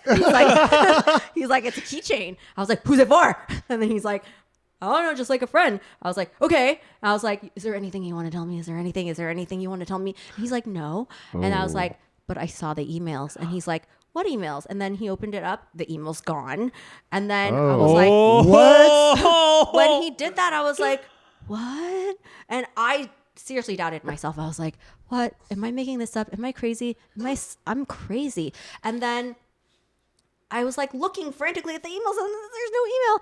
And then all of a sudden I clicked, and I was like, but I was like, let me see your phone. And then he's like, here, see my phone. There was nothing.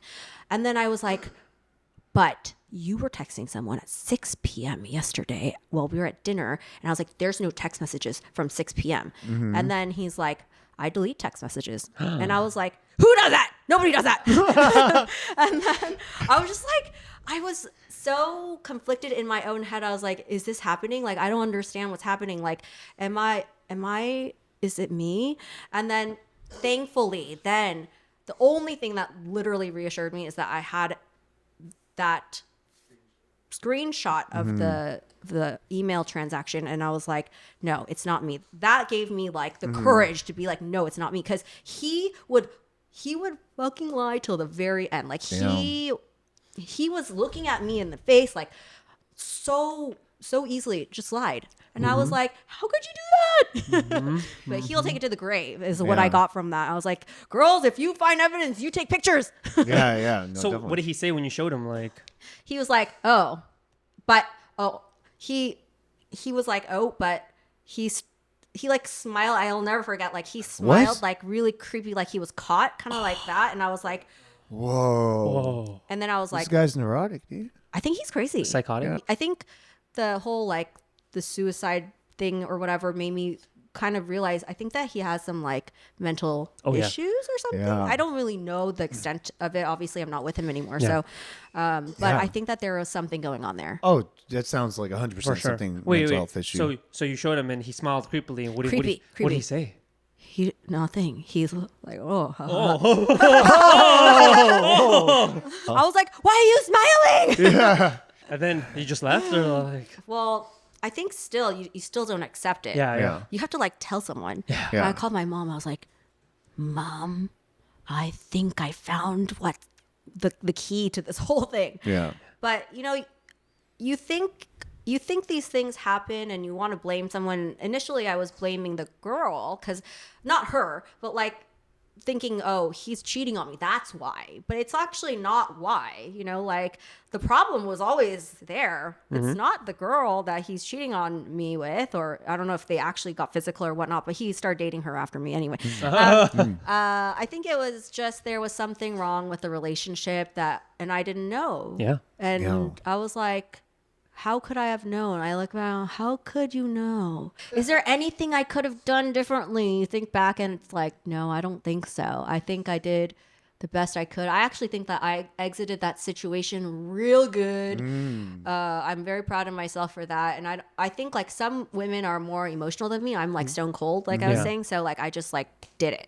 But I can see how that sort of relationship would drag on for years even, because he has complete control over you. Ooh, it does sound like you. That's You. You. Not you. No, you. No, yeah. You. And it's crazy because now that you're looking back at it, you're like, I couldn't have figured it out. I couldn't. And so part of what I'm scared of is like, maybe we're still married on paper because I never saw physical evidence. Yeah. Yeah. And then he's going to like pop into my life later and be like, I'm entitled to half of everything that we own, that you've built now. The long con. Because The now long con. I'm on social media, so I'm very Yeah. like visible in the dental community. Yeah, and so yeah. I'm like, he's a dentist. He probably knows. He Yeah. probably knows. Mm-hmm. He probably watches something. I don't know. Or maybe he just doesn't care. It doesn't matter. Mm-hmm. But like when I go live, sometimes my exes pop up, and I have good relationships with every other ex besides him. And they'll be like, I'll be talking about my ex sometimes, and then they'll be like, "Hey, Joyce," and I'm like, "Oh, hi." Wait, are your exes all dentists? Almost all of them. I have a pharmacist ex-boyfriend. My high school one was not. He's actually very interesting. He was like, he became a aerospace engineer. Oh, okay.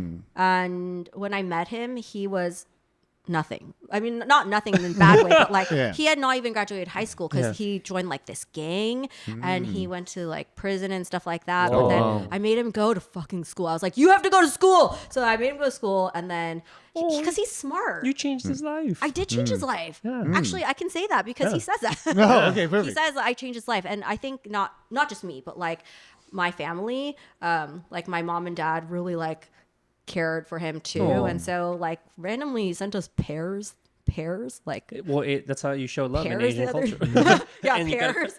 And I don't even talk to him anymore. So like a lot of my exes, I try my best to distance myself from them, even though we have a good relationship, because just as respect for their new relationships. Because what happened in the beginning is I was still good friends with a lot of my exes. And even if I didn't talk to them every day, or like I was in a different state, whoever they were dating would see like pictures of us, or like would see me calling them, and they would get really crazy, and like they would like message me like, stop talking to my boyfriend, and like get freaking insane. So Yeah. at a certain point I was like, I just need to like do this because they're in new relationships. They should just go and enjoy that, and we're still friends. We're good. We don't have to talk every day. I actually the guy who life he changed. I really like that because sometimes a good woman can really change your life. Like I remember being in my high school relationship, and the girl that I dated, her and her family, they were super smart, very successful. Like they made her like go to like do internships when she was like a junior. We started taking community classes together when we were juniors, and that wasn't my experience, I started going to college classes when I was like 16, 17, like that. And it really like set a trend for my life where I was like, oh, like I gotta be smarter. I gotta be better. So I really like that. It's just like one of the things I think people struggle with if they don't go to school. Like for instance, I was just gonna do an Insta story about this. Oh. Because someone I was talking to, they're struggling with school, but I wanted to tell them like, no one ever thought I was smart until like now everyone thinks I'm smart because I have the degrees and all this stuff. But like literally the entire time I was in school, I never thought I was smart. I thought I was stupid because like I didn't always too. get the best grades and Me too. stuff like that. And I have to imagine that if you're not in school, you must feel like, oh, maybe I'm not smart or whatever. Because school is like just like a paper validation that yeah. you're smart. But it's almost like not like I was telling Byron, I don't care if Rustin goes to college. Yep. Honestly, don't. Like, I don't think that you need to. I think people are smart in their own way. Yeah. But if you keep thinking that you're only smart by going to school, that's not. There's something wrong there. Oh yeah, it's just this other system, and sometimes you can't thrive in the system, but that doesn't equate to you not being intelligent. It's just like maybe you're not good at this system, at this one thing, or whatever. But that does not mean you're not going to be good at your life, or does not mean you're not going to be smart or successful. Because the funniest thing, I've seen people from my high school who were like the A students, like the really like smart kids in high school, and I look at and I've seen some where their trajectory of their lives now. Some are successful, whatever. Most aren't. And the C students that were in my classes, I'm like, damn, like these dudes are like very successful, like way better than like when we were in high school. It's crazy because it doesn't unless you're going into some kind of field where it's like when you have to go to school like dentistry or like science or math or something like that. Sometimes like college isn't as important for you. There's so many other avenues to being successful in life. No, yeah, definitely, 100%. And even then, what kind of success are we talking about? Like monetary, right? Like financial? Are we talking about like successes like they have the life that they want, right? Whether it's like with a family and kids or I think as an observer, you usually mean monetary. You know, maybe family here there too, but I can't say they're successful. Well, they feel successful. Yeah, You know, because for me personally, like success is like happiness and joined with like maybe financial too. Yeah. Because I think if you have all the money in the world and you're not happy, like you're not really successful. You know what I mean? What did you succeed in? Making money? Yeah, you could say that. But did you succeed in like living the life that you want to? That's a little different. Because through the years, I've met a lot of like really rich friends, and like I have rich friends who like reach out to me and say like, "Hey, I'm really envious of the life that you live. You look like you're always having so much fun. You always do look traveling. like you're having so much fun. Yeah, all the time. you look like you're having too much fun. Yeah, exactly. And I'm like, why don't you just go on a trip with me or something? He's like, I'm too busy. I'm stuck working. Like I can't leave. Or I have a family. I have kids. And they always say the same thing. I'll just live vicariously through you. I'm like, oh, that's kind of... Yeah, I do that. Yeah. Sometimes I just watch the stories. I'm like, oh, that looks fun. Like, he's being crazy. He's being wild. I'm in bed all tucked in. I'm like, yeah, that looks fun. Yeah. Because I'll have people too, like Mario, where they're like, oh, I'll be too tired. I don't know how you do it, but it seems fun. Like, but I wouldn't do it because I'll be exhausted. So, but yeah, again, I think it's different for everyone. I think just like how our idea is that kids have to go to college to be successful, I think all that's starting to shift. Just like how making money is no longer like just the only rubric for like success, right? Like being happy, living the life that you want, understanding that like the idea of success and the idea of like intelligence is like really shifting now. Like, I like it. Yeah, I like it a good. lot. I like it a lot because I think people are becoming more like a people person. You know what I mean? Like if you really look to like so Mr. Beast on YouTube, right? Probably the most successful YouTuber, right? Like he says like the best way for him to make his videos and like be successful in what he does is to understand people more.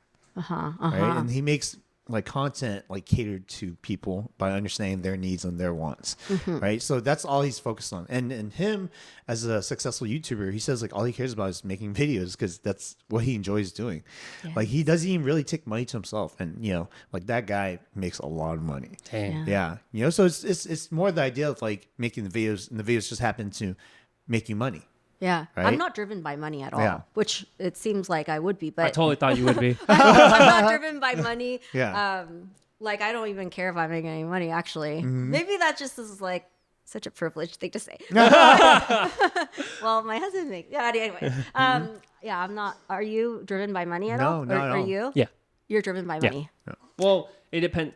It's a big aspect of it. Like I know that I want to make a lot of money and a good amount of money so that I can take care of my family and make sure they're well taken care of. And like I do think money does buy happiness. Money buys a lot of happiness. Obviously, it won't buy like love, but it'll buy you a certain large degree of happiness.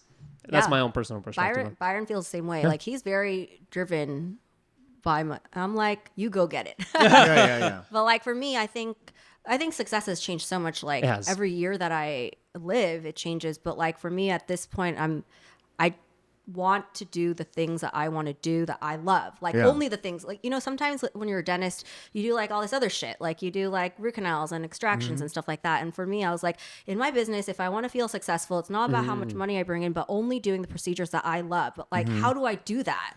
Like, because if you're saying no to all these other procedures, then you're not making as much. Or like you have to grow this very niche like aspect of your business. And how can I be successful like by turning stuff away?